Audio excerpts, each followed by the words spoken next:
Today, we're diving into the story of a true icon, the LS3/5A speaker. But this isn't just a history lesson. We're going to look at a pretty bold attempt to perfect something many already considered perfect, and it raises a big question. What happens when you dare to improve on a legend? Let's get into it. That's probably the last thing you'd ever expect to hear about a speaker as famous as the LS3/5A. But that's exactly what a reviewer thought when listening to a brand new pair. It's a really frustrating place to start, and honestly, it sets up a fantastic mystery. What on earth was holding the speaker back? Well, the proposed answer came in this slick little package, the Cicable external crossover. It's a clean, unassuming box that makes a huge promise to completely transform the speaker's sound. But how? And the real question is, does it actually deliver? That's what we're here to figure out. Okay, so to really get how that little box is supposed to work its magic, we have to diagnose the problem first. And that diagnosis leads us to one single critical component, the speaker crossover. The best way to think about it is like this. Your music is a busy highway full of different sounds. The crossover?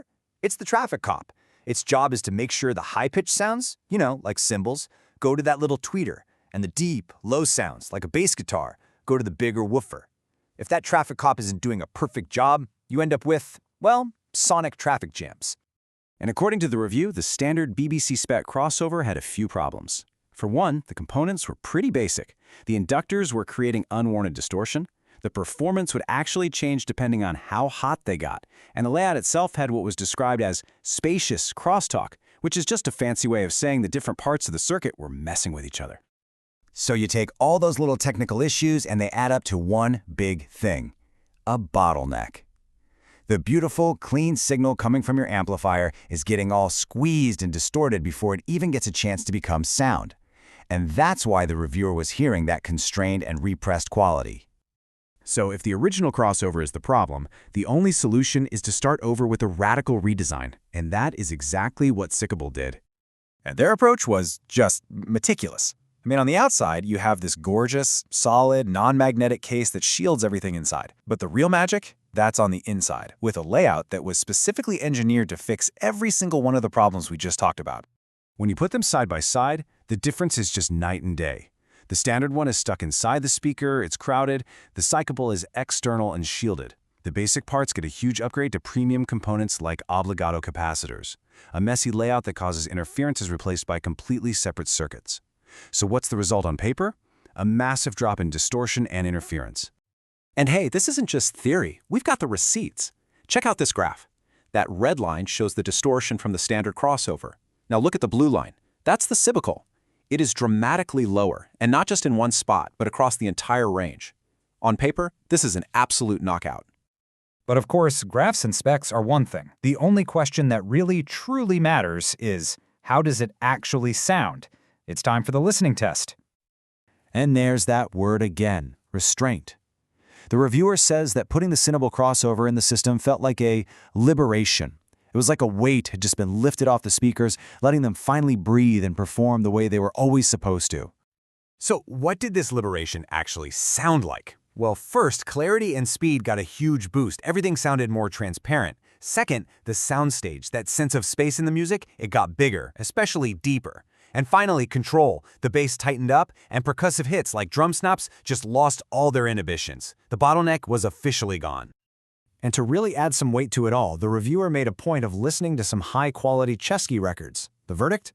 The upgraded speakers sounded way more open, and much closer to the legendary original 15-ohm reference version of the LS3/5A. That's a huge compliment. So, what we have is a beautifully made product that gives a clear, undeniable upgrade in sound. Seems like a total slam dunk, right? Well, there is, of course, one last little factor we have to talk about. The price. Starting at £690, and that was back in 2001. That's a serious chunk of change, especially for an add-on that you don't even see.